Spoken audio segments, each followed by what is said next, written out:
something to react on. And then if you resist and you say, well, this is not what that is, this is what I'm doing, you can see it right here, and you might just throw it, put it out and throw it down, and then, all hell breaks loose. You're trying to hide evidence. You're a troublemaker. Yeah,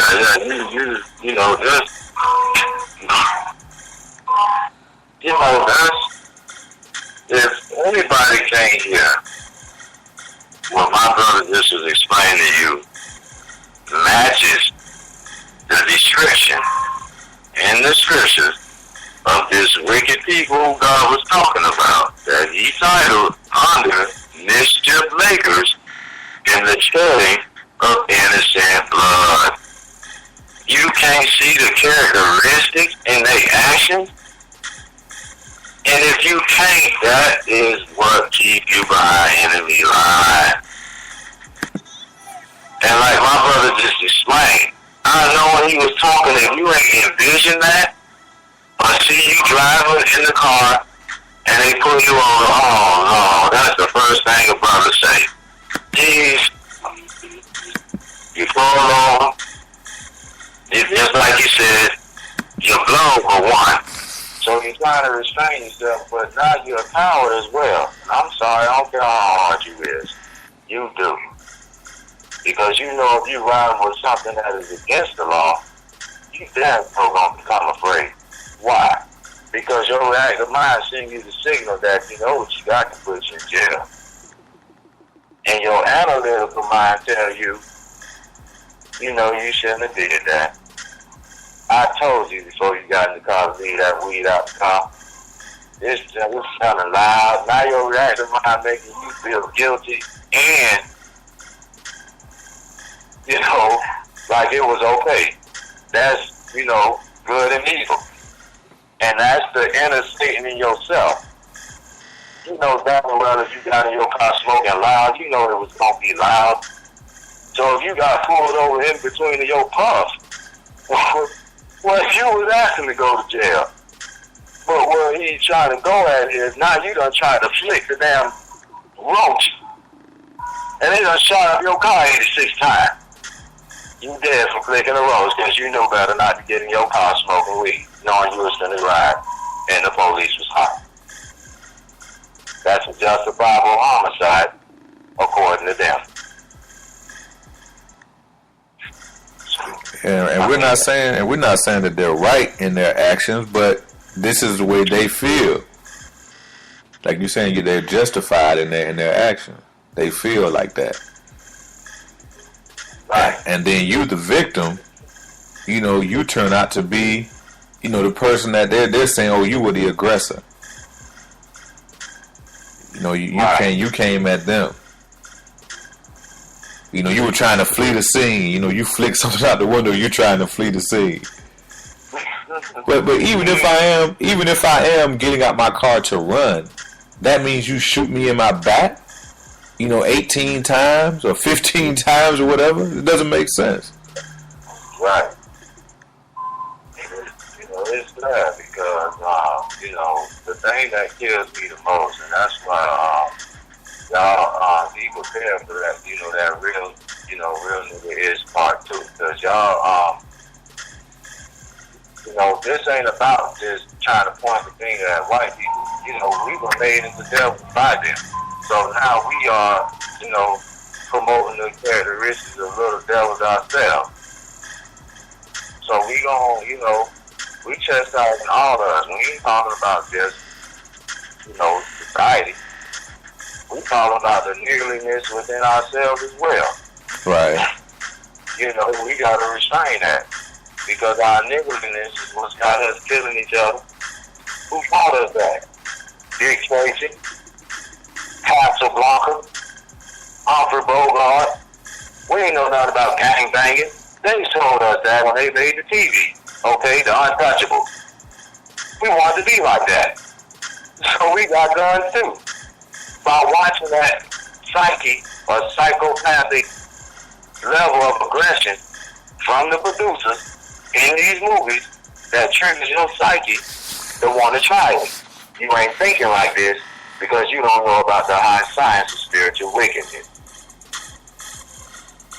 This is real, and this is what keeps you behind enemy lines. What? Entertainment. America produced the same characteristics as Rome. Okay? They are the inherited Babylon. Alright? This is why you got the Coliseum, the basketball, the football stadiums. You know, they're the modern Coliseum to keep your mind entertained. They keep you behind enemy lines while they promote wicked laws that give them the power to keep you a slave. Do you thinking you working and earning a living, but you earning a ticket to survive while they live it? And that's what keeps behind enemy line. You know what I'm saying? Stuff like that. Absolutely. Man, it kind of just hurts my heart, you know, when I think about everything that's happening and that, you know, that's going to happen.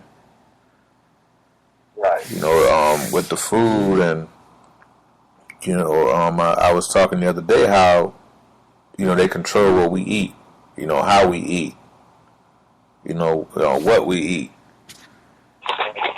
You know, when you're hungry, you know, instead of making meals and sometimes, you know, having something left over to take, you know, from your house that you actually make, you know, you run to this place. And I know sometimes you're hungry and you know you want to go out and you have to get something fast.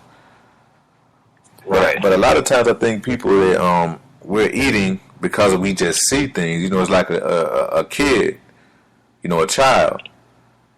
You know, you passing by a bunch of restaurants and because you see it there, and if you've tasted one of the genetically modified burgers and or you know whatever, and you want it, so right. you know you keep passing, you stop by there and you go and get it, and you keep eating that stuff and you don't really know what's in it because again, everything has a season and a time. You know, fruits, vegetables. You know, whatever. Everything has a time. And what we're doing as people, we're eating things when they're not supposed to be. And that's what's getting us sick because we're eating this genetically modified food. Because if corn's supposed to grow, you know, in April or May, and you eating corn in December, you know, something's not right about that. You know, but I mean, it takes a lot to try to pay attention to all those things because I've eaten like this for a while myself, but I didn't always know about the seasons of how things are supposed to be. You know, when you grow stuff in the winter, in the spring, and all that. But I think that's what we're missing in the household because when you think about you getting sick, that's part of the reason too. You know, you're eating things when you're not supposed to be eating them. Right. And mind you, they have a way of doing things because they set stuff up too when they're mad. You know, they give you the mad cow disease, the bird flu. You know, all these other things they come up with that they put inside the food. And now I was just hearing something about the ice cream. I got to actually look that up. I got some feedback on that about the ice cream. They were taking some of that stuff off the shelf because of an incident.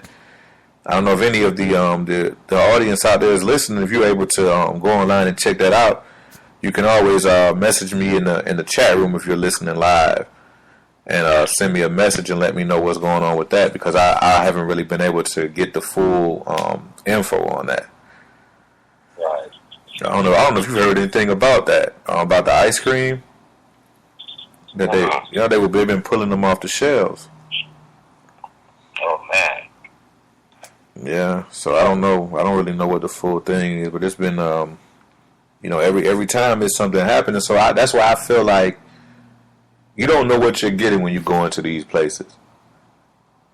You don't know what you're getting, but if you're able to, you know, grow your own food, you know what you're getting. You know what it is. You know what's in it. You know, you don't have to second guess yourself. You know, because that's what you are. You're protecting your family when you know what you're putting inside. You know, the people who live in your house. You know, your kids, your husband.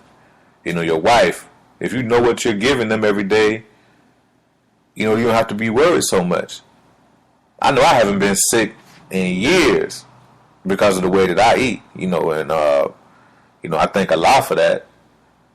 I thank the Most High for that because I've been, the way I eat, I have not been sick. I haven't had to worry about, colds or sickness or anything. But that promotes, what they're doing is promoting laziness, and that's another way they keep you trapped, because if you're lazy, too lazy to even get up and cook. I know you people are tired sometimes and you working or whatever, but you have to make time to prepare something for yourself and your family, because what you're doing is giving your family high blood pressure, diabetes and cancer, and you don't even realize it. Always getting something you can put in the microwave. That stuff's not good for you. Using that microwave, putting food in the air. I don't know, people do it. And I mean, I'm not trying to, like I say, I'm not trying to be one of those people that think I'm, better than everyone else, but it's the fact that you have to really pay attention to what's going on around you. You're wondering why people are, in your family have these, and when I'm trying to figure out how I can word it, they're using these weapons of mass destruction in these, in diabetes and cancer and, all these other things that they come up with, when you're going to the doctor. That's a weapon that's being used against you. Why do you think the majority of the people that have that are our people? Right. But, this is another form of keeping you trapped. Because if you got blood pressure and high diabetes, you got diabetes, high blood pressure, a lot of times your mind, you try not to focus on a lot of things. You be so stressed out. And then you just hungry, you'll eat anything, and you're eating the same thing that's causing you to have that, that high blood pressure. You still eating the pork. You still eating all the salt. But myself, I don't want to talk too much either, brother. I know you were going to address some more things as well. Well, yes, sir. I'd like to touch bases on the food situation as well. As far as this diabetes issue, this comes from also eating the pig. It's also why I did that show, so you can understand that the pig have a lot to do with it, and they got a lot to do with your actions as well. If you go look up the definition, you won't believe it. Look up both of them, pig and swine, and you will understand that what you've been thinking was made of the pig when it's referring in a manner under swine, it means a very bad person. So whatever the pig eats, and you eat it, and remember, a pig is sloppy and filthy and nasty, okay? And flies take to its flesh faster than any other animal on the farm. And then these flies lay maggots in its skin. As I said, what you've been thinking is the crystal. Is genetically compressed maggots. You ain't gonna think it because you love it when it's cooked. Because it's juicy and sloppy and you ain't even realize. You don't notice if you bubbled up. That's gross. I've been and I ate it. I ain't trying to act like I'm, myself. I want you to know. That's why I want you to understand why, you don't need to do it. Because now you got worms digesting in your stomach. Along with whatever other filth, a pig can eat even a dead rat if it's in its food, because it don't have no sweat glands, and it also don't have no stomach muscle. So it can just eat and eat and eat and eat and eat. That's why they be so huge. So you take on the characteristics of the pig, and this will cause you to be lying enemy lines as well in your health. As my brother pointed out with these GMO foods. And this is why when I read the document of the tunnels, this is what America been doing. They've been harvesting all the righteous food for themselves. So when they put us in these chemical camps, they're eating healthy and giving us GMO foods. You ain't gonna think that.